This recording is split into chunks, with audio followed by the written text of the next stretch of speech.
house. That's where he make a rice wine.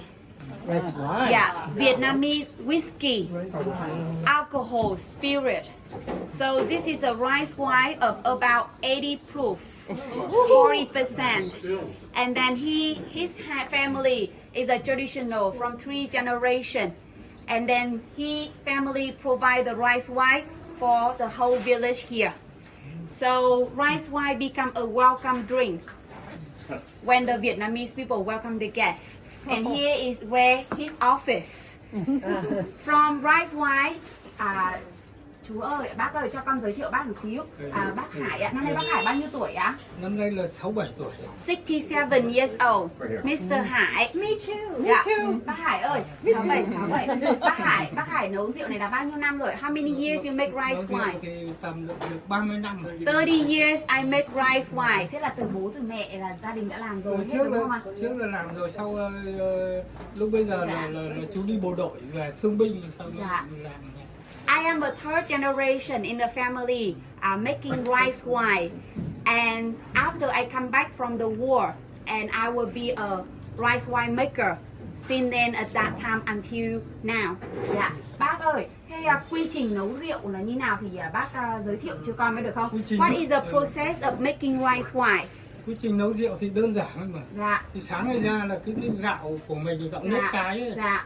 Mà đem ra ngoài để vo sạch sẽ đi, là sau sống đưa còn sống luôn ạ. sống gạo ấy. Dạ. Sau đưa vào khay coi như là mình nấu cơm. Lúc là khay Dạ. sau đưa vào tủ nấu cơm điện này.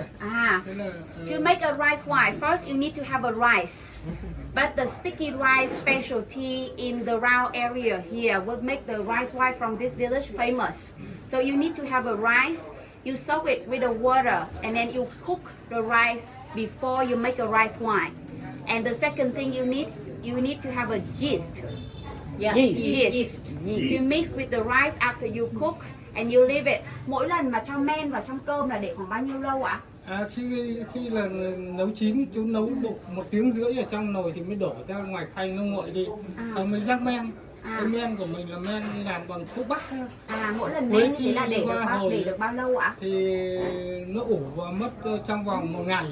Thì sau 1 ngày nữa thì là chút vào ăn. Dạ.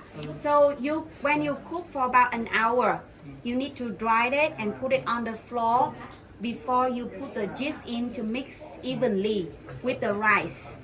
And then the yeast is come from the traditional medicine. On different kind of traditional medicine, we make our own yeast. And we mix with rice. We leave there for about 1 or 2 days before we cook. Thế là ủ xong 1 ngày xong xong 1 ngày cho vào ăn thì bắt đầu mới đổ nước. Dạ. Đổ nước 1 ngày, đổ nước thì đổ nước 10 ngày. Đổ nước giếng khơi rồi lên này. Vào cái ăn được 10 ngày.